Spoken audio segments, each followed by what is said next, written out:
Ladies and gentlemen, welcome back to another episode of the Intelligent Moron with Alex Silva. I'm not a huge believer in getting people who don't like candy.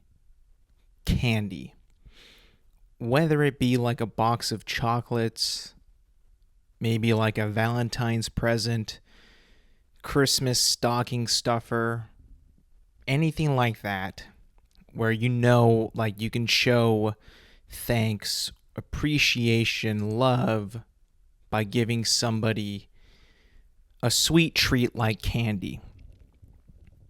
Christmas is coming up, and you know how they have like those little like candy cane shaped tubes that are filled with a certain candy. Could be a Reese's, Rolo, M&Ms, stuff like that can fit in that tube for the candy. I'm just not a huge fan of people who do not eat that candy when it is given to them. I really don't understand why I even do it, why I've thought of it, why it would even be an idea that pops into my head. I guess it's because like it's a good and kind of an easy way to get someone something. It's not too, you're not thinking too hard. It's kind of easy, simple. It's not something that requires a lot of attention to be paid toward that person to see what they actually might enjoy. But I have seen people who I get candy for, and it's like now, and they have not eaten it yet. And I'm like, what is your deal? Why don't you eat candy? Do you forget? Do you just not like it? You just see it and you're like, no, okay. Let's see how long I can keep this there for. I find it extremely infuriating because I'm somebody who just adores candy. I did not tell myself to not adore it. I just simply, this is who I am. I'm a candy lover. And when I see candy that has just been sitting on a shelf, sitting on a nightstand, maybe in a bowl somewhere, not being eaten, I'm like a little honestly disrespected. I mean, it's something that's meant to be enjoyed. We're supposed to enjoy the finer things in life. Is this not enjoyable enough for you? I don't know. I just feel like sometimes that really ticks me off. It just kind of makes my blood boil, even though it shouldn't. It's not something that I typically would like to, get on somebody about. But just seeing that from time to time, I find that just extremely, extremely annoying. It's like, why do I even get you this? You won't even eat it. I could have just had it for myself. I would have eaten it like day one. At least it wouldn't be a waste. I mean, think about it, right? Candy does not last forever. I mean, as much as we want to think that candy has a very, very long shelf life, it does not. Unfortunately, I don't know if you've ever seen it, but sometimes I found like you'll find like a candy from like maybe 5 months ago, right?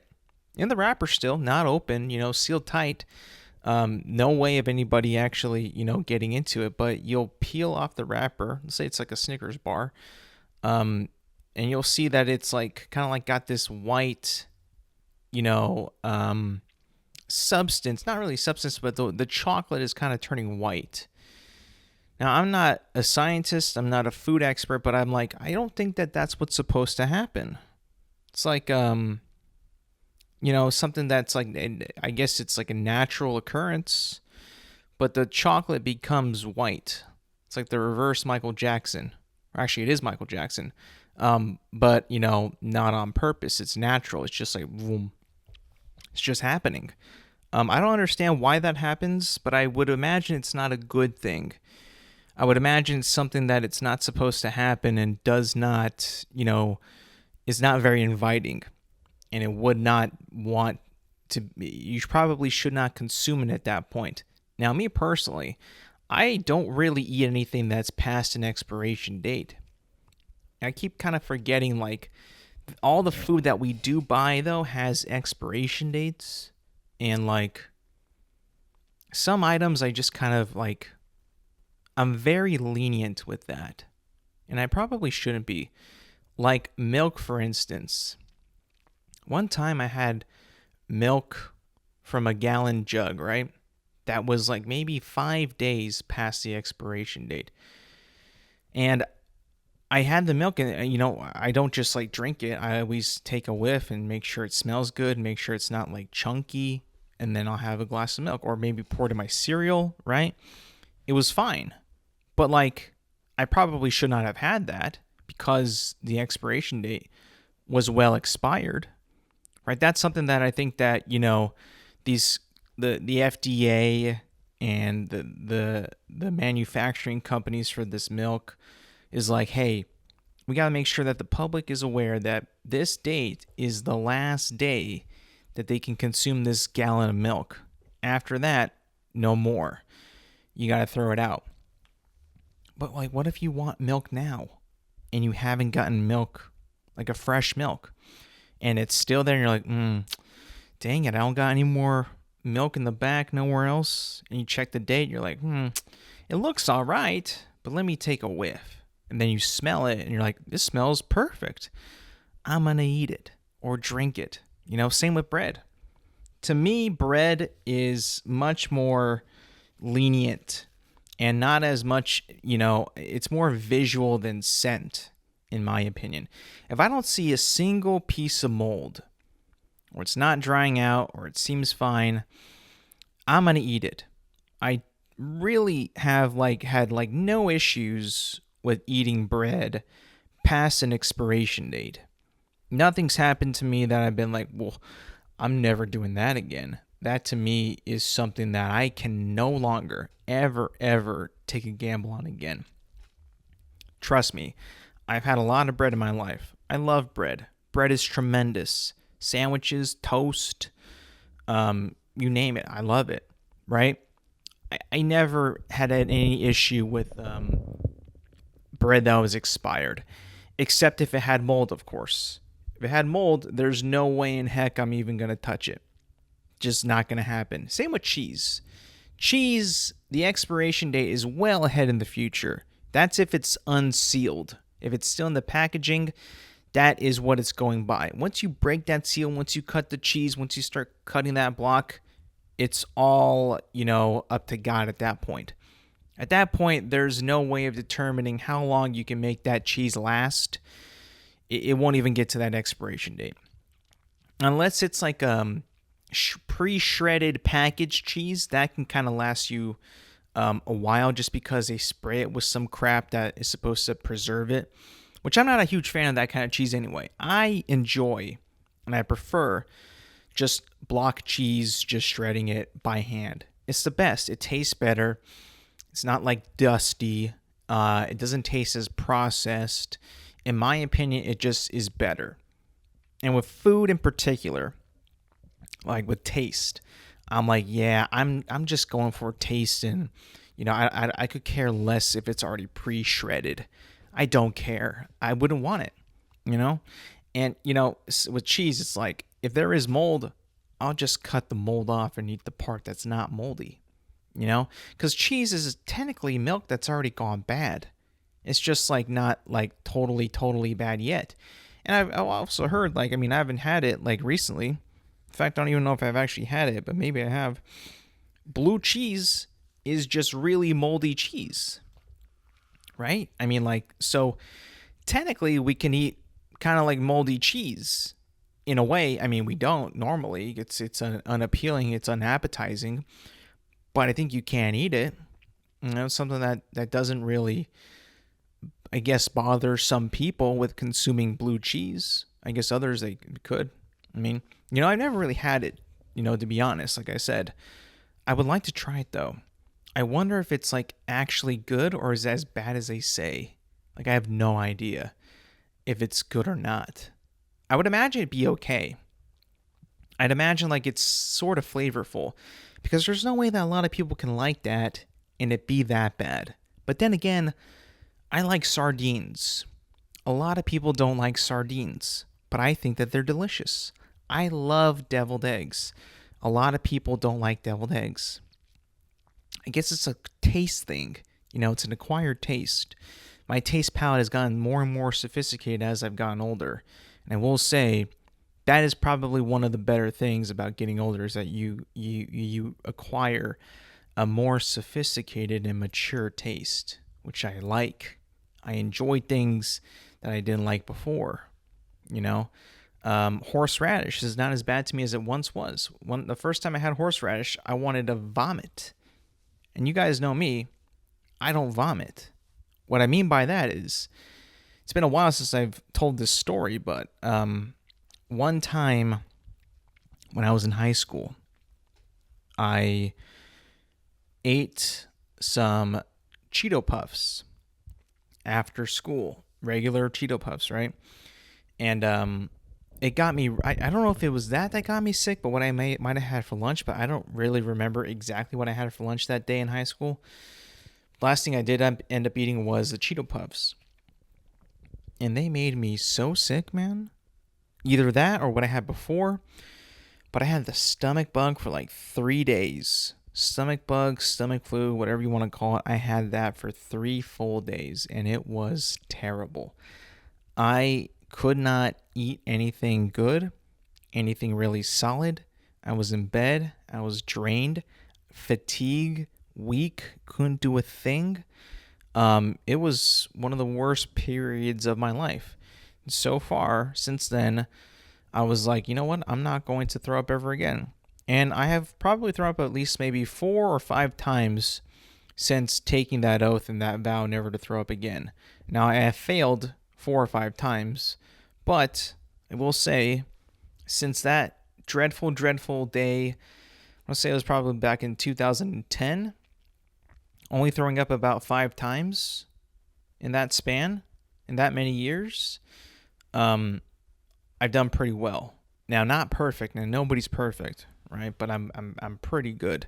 The reason why I bring that up is because I just kind of got through talking about expiration dates and being on the safe side with food, eating the type of food, not going past expiration date. And over here, I'm the dumb guy who's straight up drinking milk and bread and potentially cheese that is past the date. I'm supposed to be being super, super cautious about what I consume. And for the most part, I am pretty cautious.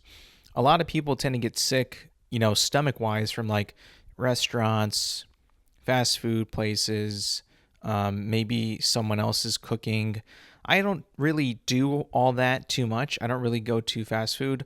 I don't go out to eat that much, and I don't really get made food by a lot of other people besides myself. So I have developed this really strict system of where I know exactly what I'm going to be eating, and I know for a fact that I should not. There's not a 0% chance, but a very low percentage of me actually getting a stomach flu and having to break my vow. It's very, very rare. I don't put myself in that type of position to get a stomach flu, which is good for me because I hate throwing up. I mean, who enjoys throwing up? I don't think anybody does. I think everybody who's ever lived on this planet could probably tell you that they hate throwing up. It's a terrible, terrible experience. It's uncontrollable. You kind of can't do it. Even though I like to tell people that you are the master of your body, which you are, right? But that's like a bodily function that those toxins, whatever's in your tummy, must be evacuated immediately. And usually it's by vomiting, which is really absurd. I mean, I feel like I guess you could say the body is a beautiful thing, right? The human body has multiple ways, 2 ways really, of excavating waste from the behind and from the front, right? The behind is, how business is supposed to be done. that's how the machine operates. It being your body, it does a digestion and then removes the waste through your intestine and out. And then that's just the beauty of how the body works and how it functions. And it's a cycle that keeps going every single day, right? But there's also an emergency factor, right? And that's through the front, which is throwing up / vomiting, which is an emergency situation when I guess whatever you ate is not mixing with your stomach acid, which I would think that, hey, I got stomach acid, right? I have acid in my stomach. Shouldn't it be able to melt a lot of things and like kill a lot of things that I consume? Well, it does a lot. There's some things though that it cannot, which is, kind of crazy because you hear stomach acid, you're like, oh, I can eat like almost anything. There's some things that you can't eat, You're like, for instance, I mean, this isn't really something that you would actually eat or, go out and like knowingly consume on purpose. But like, let's say you have chicken, right? That is not cooked all the way. Someone, or maybe someplace did not prepare the chicken correctly. Bada bing, bada boom, you have salmonella. And now you're sick. You unfortunately cannot really cleanse your body of salmonella the natural processing way. Your stomach acid will reject it, and it will reject it violently. I've never had salmonella, thank Christ. I've never, had the privilege to experience that, and nor do I want to. It sounds like hell. And I heard it's actually a pretty deadly virus, which, I'm making it sound like it's just like a stomach bug, but it's much more than that. It's like way, way worse, but the stomach bug and vomiting portion of it is no joke as well. So I've never experienced it in the first hand, and I never want to, but, one of the symptoms of that is vomiting because your body just cannot break down whatever bacteria is in salmonella, which is usually in uncooked chicken. I remember I thought I once had salmonella. I had Chipotle one day. I had it was called the pollo asado. And I remember I had a burrito with the pollo asado. And I had lettuce in it as well. And that night when I went to bed, my stomach, I didn't throw up.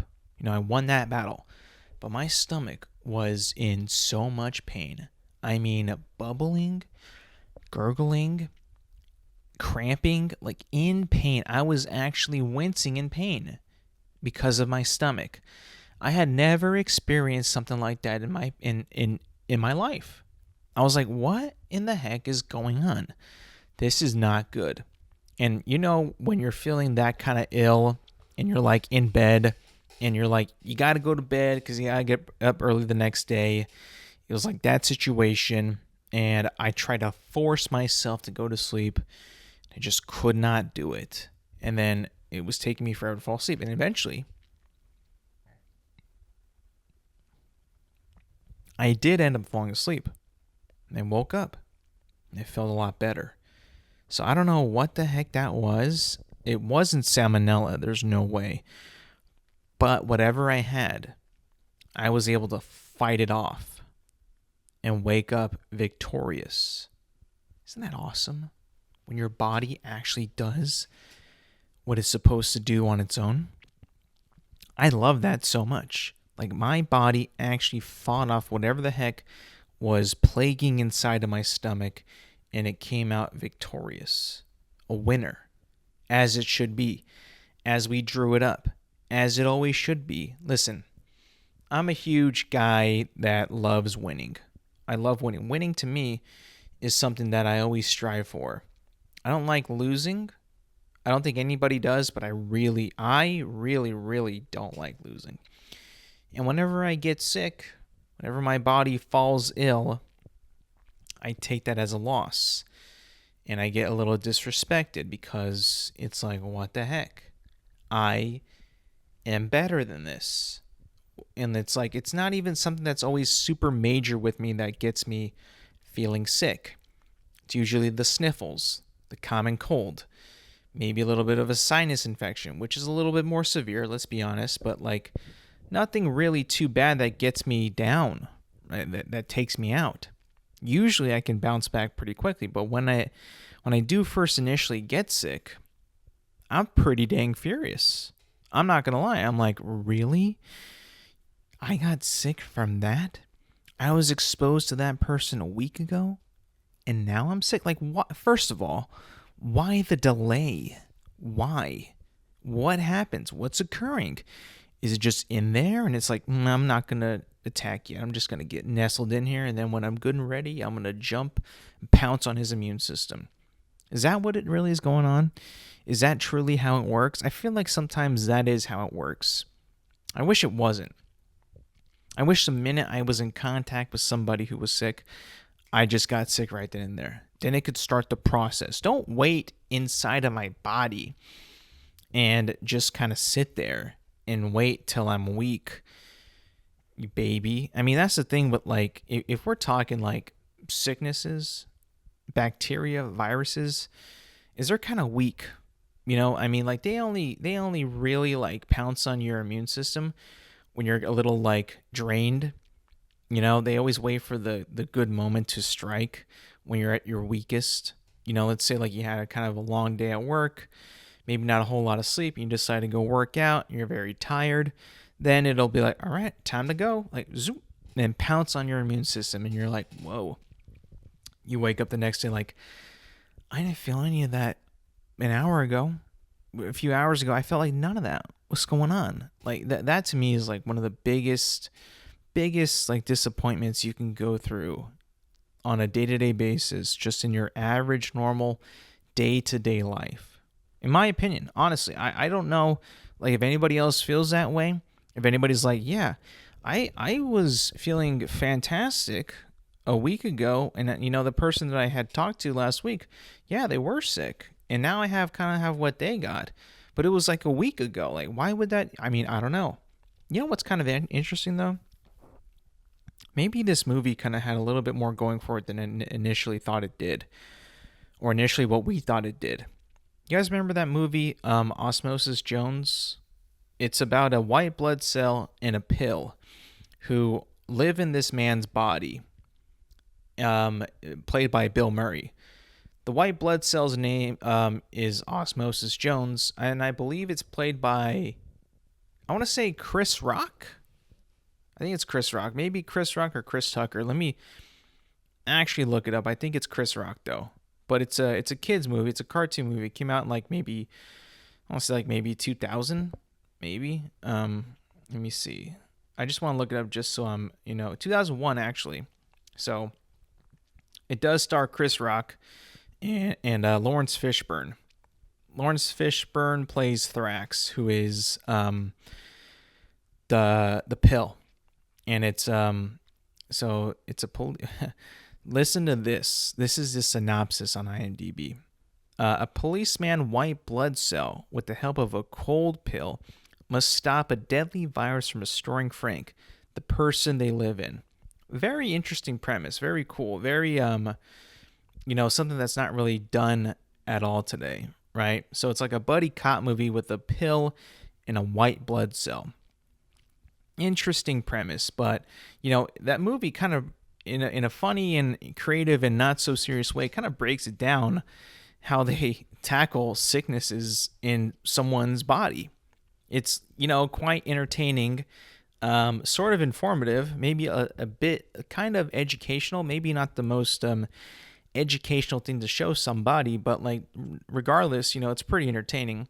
But it's like I always kind of like, that movie always kind of like, in my opinion, kind of like broke it down like, oh, this is kind of like how it goes. This is you getting sick, and then this is how the defense mechanism, which is your immune system, interacts and makes contact with the virus that you have. I don't know. I always thought that was just something that was really, really funny to me. But anyways, like what they don't get right about that movie, and I'm pretty sure it is this way now, is that pills, like a cold pill, like let's say you're taking a ibuprofen, however you say it, right? The ibuprofen is strange. These cold medications are extremely strange because they don't really attack the virus of what you have. They more or less attack the symptoms that you're experiencing because of the virus that you have. So in a way, like, they don't really target the virus itself.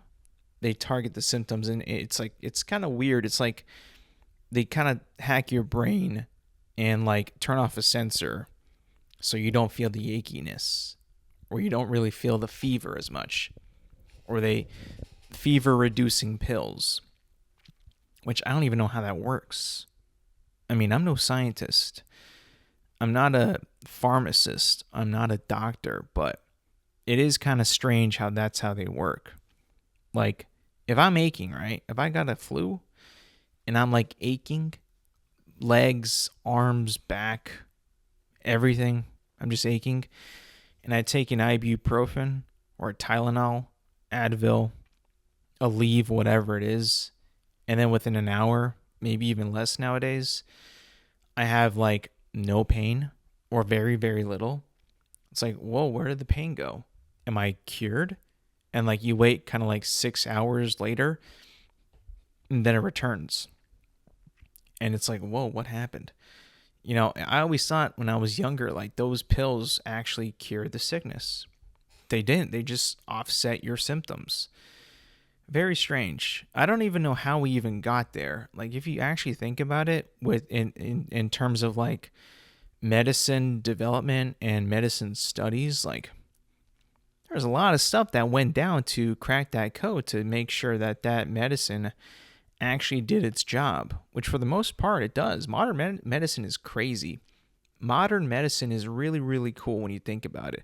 Whoever actually invented modern medicine, like Tylenol and ibuprofen, like they should be getting awards if they already haven't, which I'm assuming that they have. Or they're probably super, super rich because those medicines, those medications, let's just say it, those drugs actually do wonders.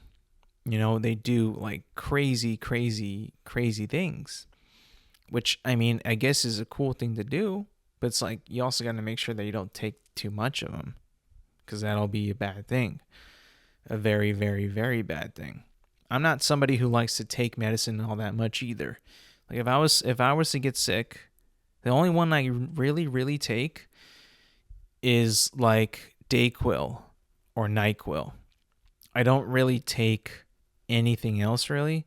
I might take like a Zicam, but that's not really a drug. That's like more like a vitamins and minerals. Like I think it's like just a bunch of zinc, which your body does need to fight like flu and all that. So I usually take that if I'm feeling like a flu-y or like cold symptoms, and then Dayquil, which I don't even know what's in Dayquil. I'll be honest with you, but it does get you through the day when you do have a flu or a cold.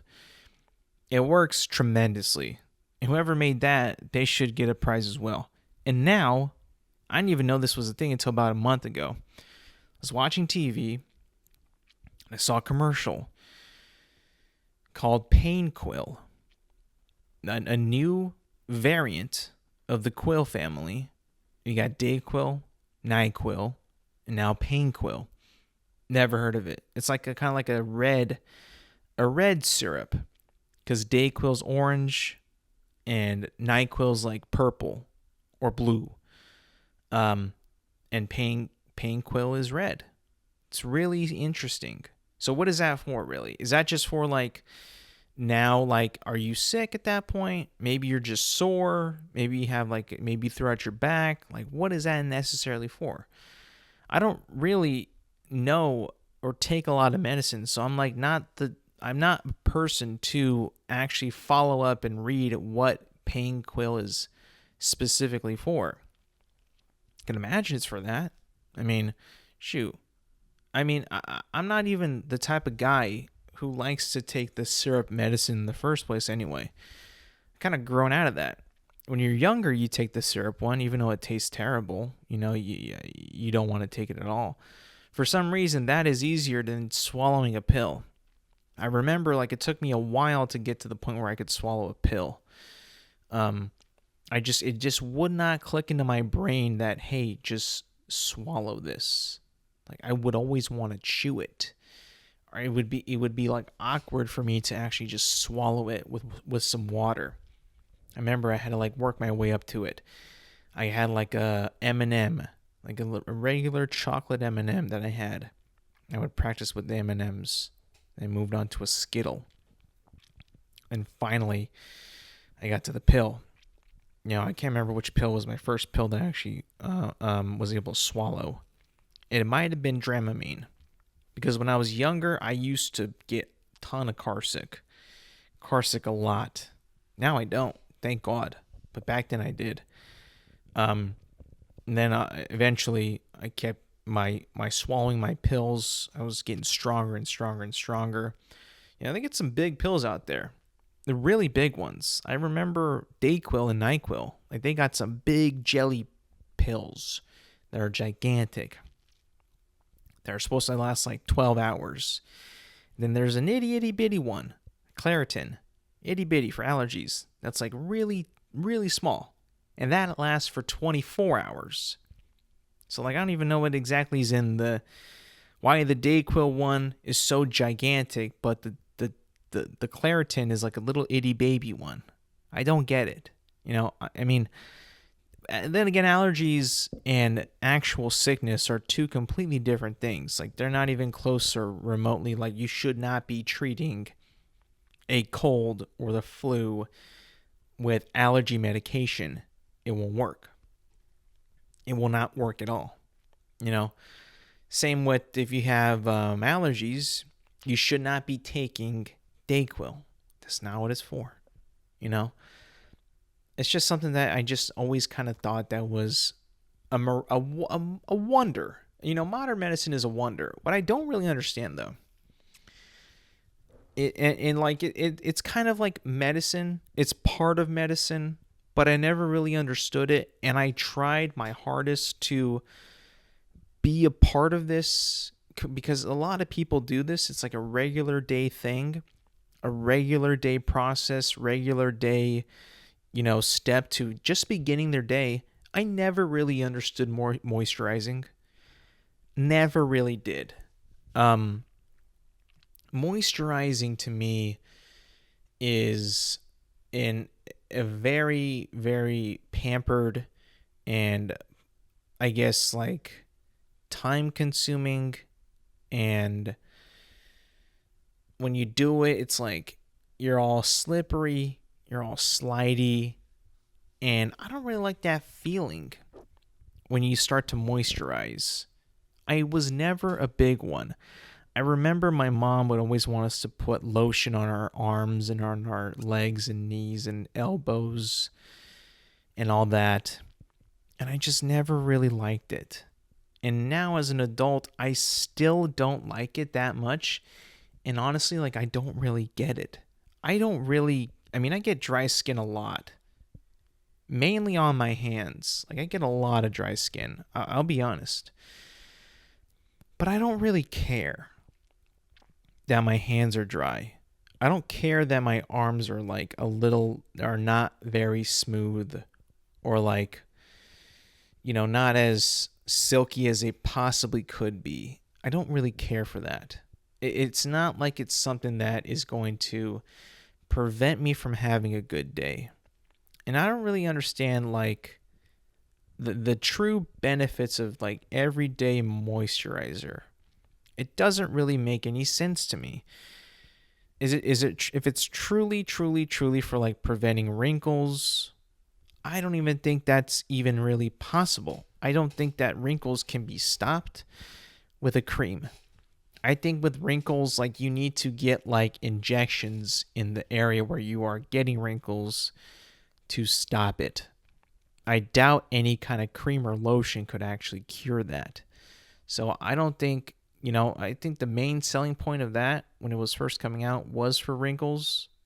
No, maybe it was for just dry skin, but then it became wrinkle fixated.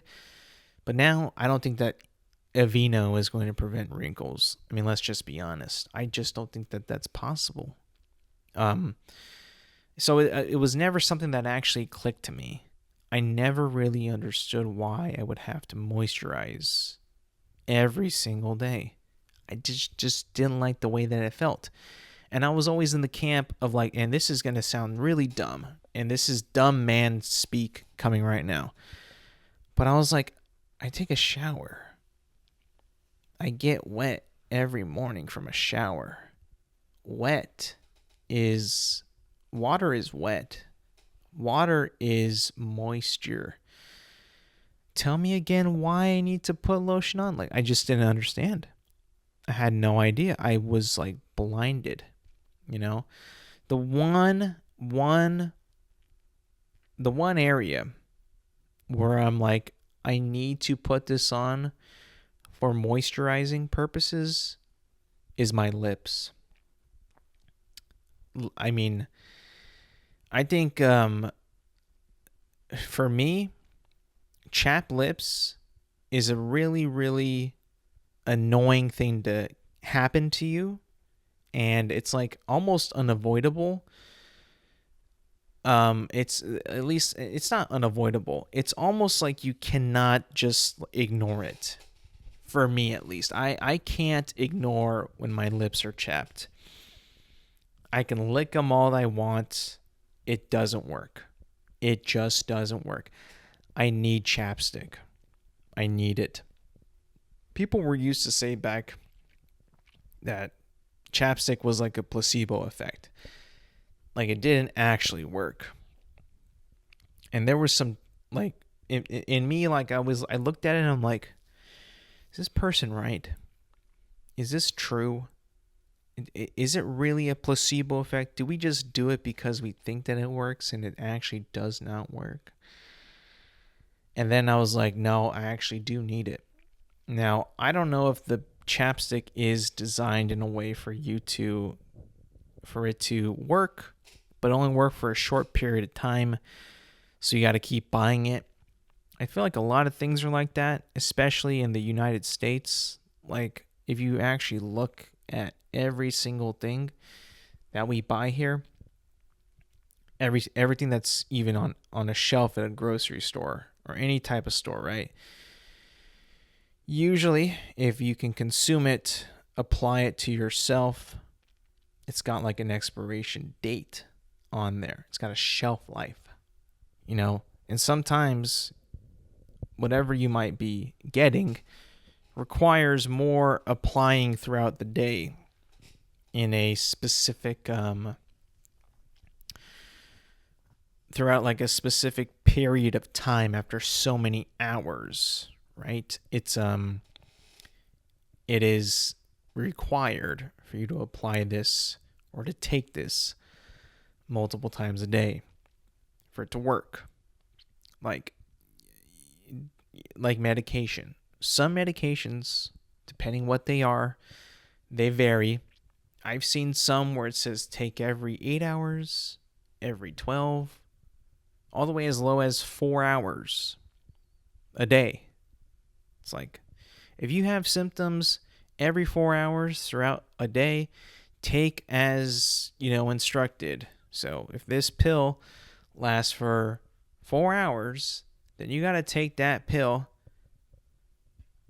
6 times a day for you to have full day of coverage from whatever you're feeling, whatever symptoms that you might have. That's, let's say like a pack comes with like 24 pills, right?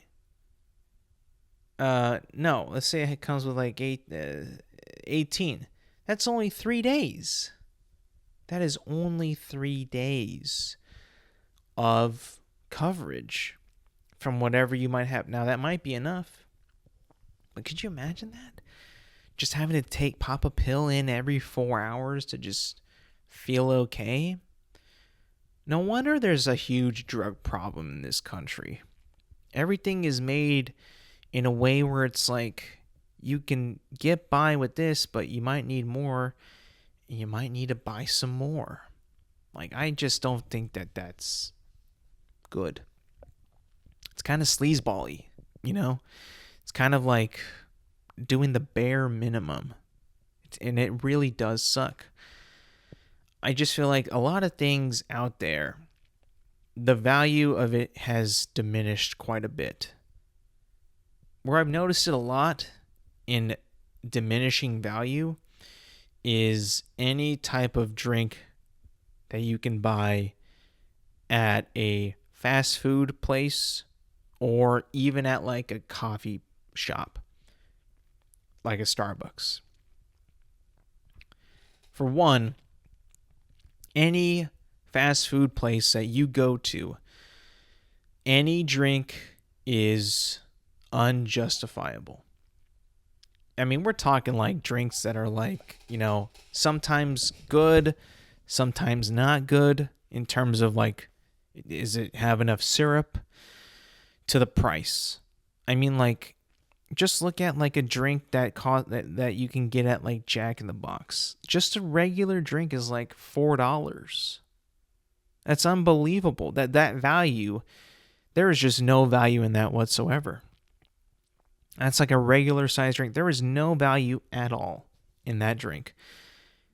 I mean, if you look at McDonald's, I want to say that their large drinks are like maybe $1.30. I want to say that. I remember back in the day when every size of McDonald's drinks was $1.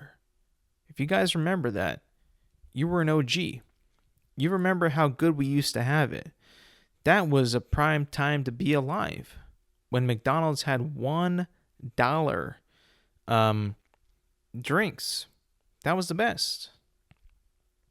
You could not beat it. Especially if it was a McDonald's Coke. Now that was tremendous. There was nothing beating it. Alright, so I was wrong. A large Coke from McDonald's is $1.69. $1.69 for a large. That ain't bad. Now I'm going to look up how much a large soda is at Jack in the Box. So it varies between location at Jack in the Box. The prices are often around $3 to $5 or even higher for a large soda. That is unjustifiable. The value on these drinks has just plummeted. I mean, like, you can just order the burger, some fries, and just call it a day. You really can. No way is that worth it whatsoever. Another thing to me that is just absolutely not worth it whatsoever, and I never get this, ever. Some people will buy it for me, but I have not gotten this willingly in a very, very long time, and that is Starbucks. I had gone to Starbucks to pick up somebody a drink. And by the way, this was not a large drink. This was a medium drink. It was a medium. I want to say it was not something that I would get in particular, but it was a holiday drink. It was a ice white mocha, extra caramel, and vanilla cold foam. I got that in the grande size, which, by the way, is not large. That's medium. I always thought that it was kind of funny how pretty much two sizes of Starbucks can mean large. Tall, which is a small. Grande, which is a medium. Grande is big in Spanish. Tall is like tall, meaning of great height in English, and vente is 20 in Spanish. Don't get it. Truly don't understand Starbucks's size options, but whatever. I got this drink in the grande, which is the medium size, $7.15 for one drink. One sugary, I guess pretty good. I didn't have it. It was for somebody else. And I was like, this is $7.50. The value for that is just it's not even there. I could not wrap my brain around that, how anybody would want that. Anybody would be like, yeah, this is something that I like. Or this person gets this on a regular basis, day after day, week after week, pretty much like 5 days a week, they'll get one, maybe two a day. I don't see the value in that. I really don't. That's why I don't really ever buy Starbucks coffee. I'll make a K-cup or K-pod, whatever the heck it's called. I'll make one of those if I want coffee. Call it a day. The only time I ever get Starbucks is when people offer it to me. Like, hey, I'm going here. You want something? Like, yeah, I'll take a large black coffee. And that's it. That's all I get whenever I go to Starbucks. Or if anybody ever offers me Starbucks, that's all I ever get. It's simple. It's no nonsense. I don't think it's very cheap either. It might be kind of expensive. It is the largest size there. So, like, I can only imagine that it's, not very cheap. You know what? I have the power of the internet. I'm going to look it up right now. What's the price of a large black coffee at Starbucks? Let me see.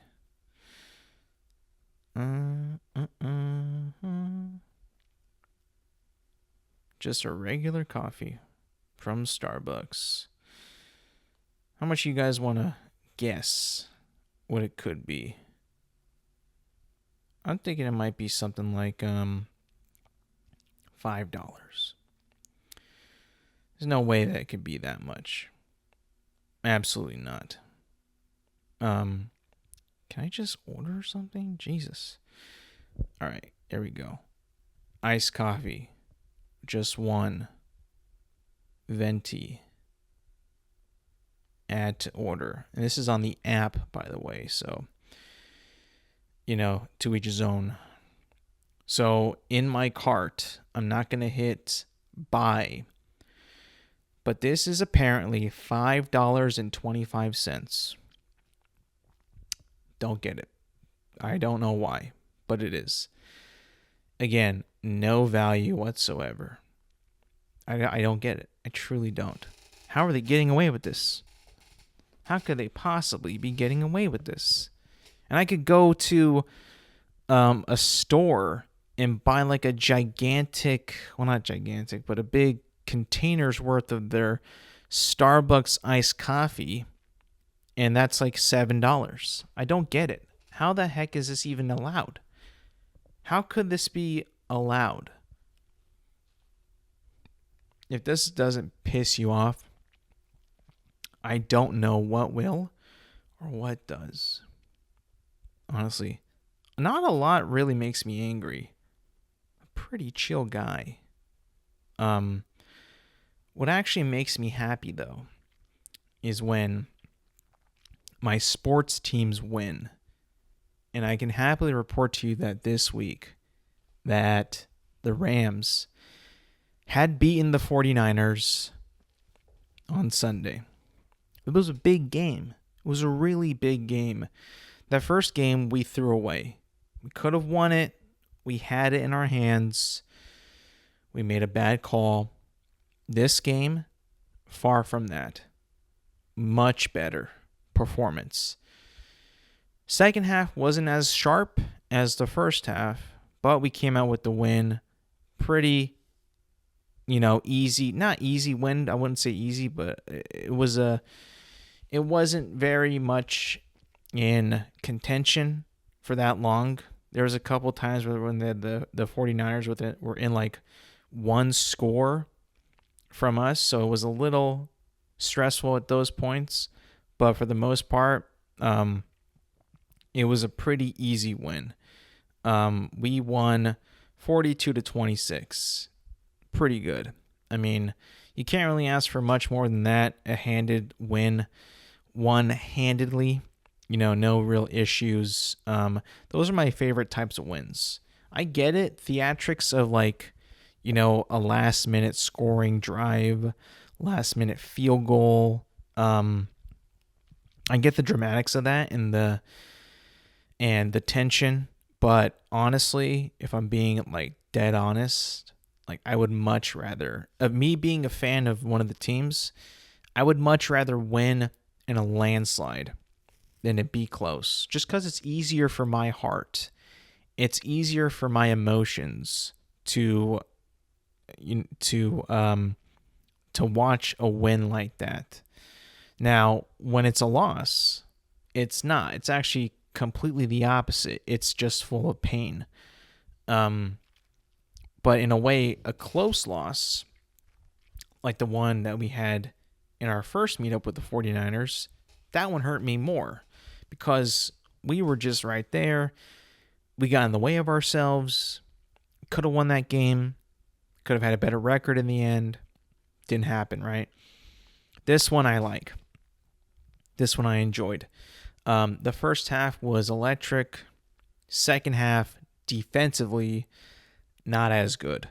I wonder what the issue is like, I feel like we get a little too comfortable with our leads because we were up 21-0 at the half. Like, we had a really good lead, 27-0. Now, being a Rams fan, I knew it was 21-7 actually at the end of the first half. Still pretty comfortable. But I had known from the past games, like against the 49ers and then against the Eagles, especially the Eagles, we had a substantial lead at the end of the first half of the Eagles game. And then we fell apart. And then we pissed the game away. Not good. So I know like what we're capable of in the first halves. Second half is a different story. We need to be better at that. We need to have clear focus going into the second half. Pushing the pace, staying aggressive, executing plays, keeping the defense off of the field, getting the offense back out there, really crushing them that way. And just being able to, not let them, have any life. I know it's football. I know it's the NFL. I should be expecting, it to be a competitive game every single game we play. It's expected. These are professional football players. It's expected. But I don't want that to happen if I'm a fan. I just want a nice beatdown from my team to get the win. I want that. Am I crazy to want that to happen, for me to have a smooth and easy day? I as a sports fan, that is something that we yearn for. That is something that I just want to happen all the time. I don't want to have any struggle, any problems, any issues on offense or defense. I just want a nice and easy win. We had that kind of like, I guess you could say 2 weeks ago when we played New Orleans. That was an easy one. That was a walk in the park. I wish every single game was like that. But I understand. These are professionals. This is the NFL. Always got to expect a challenge, Speaking of challenge. Well, not really. Well, I guess you can kind of say, like, we aren't being challenged, really, by the teams that we've been playing. Not a whole lot. Besides, like, the Eagles. Every team that we played, we beaten, handedly. Saints, Jaguars, 49ers. It's been pretty easy for us. We haven't really had much of a challenge, which is speaking to me like when I look at who we've played and how we have been winning, we are probably like one of the best teams in the NFL. Probably the best. We definitely have the best quarterback in the league in Matthew Stafford. I mean, 4 straight games with maybe I think it's 3 straight games with 4 touchdowns or more in a game and 0 interceptions. Like, this is just unbelievable. I mean, the quarterback play in the league so far has been very, very down. The only shining light that we've had at the quarterback position has been Matthew Stafford. If you think about it, Rodgers has been bad. Russell Wilson is not playing. Jared Goff has been okay. Jordan Love has been okay. Lamar Jackson just came back last week. Joe Burrow's out. Josh Allen has been okay. Patrick Mahomes has been decent. The only real shining light at the quarterback position in the NFL right now is 37-year-old Matthew Stafford. He has been leading the charge and been playing lights out quarterback pretty much this entire season so far. And remember, he was maybe not he, but everybody was so worried, is he going to play? Is he going to suit up? Is he healthy? Is he okay? I think we can finally rest that and be like, dude is fine. Dude's all right. Last thing before I get out of here. It is launch week of Call of Duty Black Ops 7. And I got to tell you guys, I don't know a whole lot of people at all that are excited about this game whatsoever. The buzz on this game is pretty much non-existent. I don't see anybody getting ready. I don't see a whole lot of promotional ads. I don't see a lot of streamers talking about it. I don't see anybody getting hyped about it. In my friend groups, no one's really even caring. It's almost kind of like sneaking up on us, like, oh yeah, a new Call of Duty's coming out this week. It's like, well, you had to tell me because I had no idea. I truly feel like Call of Duty right now is so in everybody's back burner. No one's even caring about it whatsoever. And it's like, good. And why I say good? Because if you're going to put out crap content, if you're going to put out a crap game, then you shouldn't get any care. Then no one should care about it. Why do you deserve us to care? If you're going to put out a crap game, crap campaign, not going to develop anything for Warzone until next year, why should any of us care? Why? You haven't earned it. You're still going to have these corny-ass, stupid skins that nobody wants. You're going to have the cringe gameplay that, you've been just shoveling out like the past 3 years. Brain dead gameplay, twitchy movements, now wall jumping. It's like, and you're just doubling down on the silliness of the skins. You're not like resisting it or pulling back. You're going full throttle. I mean, why should anybody care? There's no reason to care. If you are looking at Call of Duty and you're like my age, 32-year-old man, you should not care for Call of Duty at all. I don't. You should not either. It's not meant for you anymore. It's not. It's meant for like a 12-year-old kid who does not care about anything that he consumes. It's not meant for us anymore. And listen, I've heard a rumor. Now, it's not like from a source or anything like that, but it was heard, right, that next year's Call of Duty is supposed to be Modern Warfare 4. Oh, brother. Oh, brother. If that's true, listen, I like Modern Warfare. The series is cool. But I don't think that anybody really cares about any Call of Duty property that is out right now. I don't think anybody cares about Black Ops. I don't think anybody cares about Modern Warfare. I don't think anybody cares about Call of Duty in general right now. So if I'm Call of Duty, man, honestly, shut down your studio and take a year off. Take it off. Take off the year.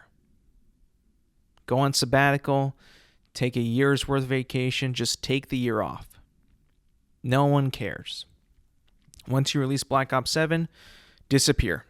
Honestly, like for real, just disappear.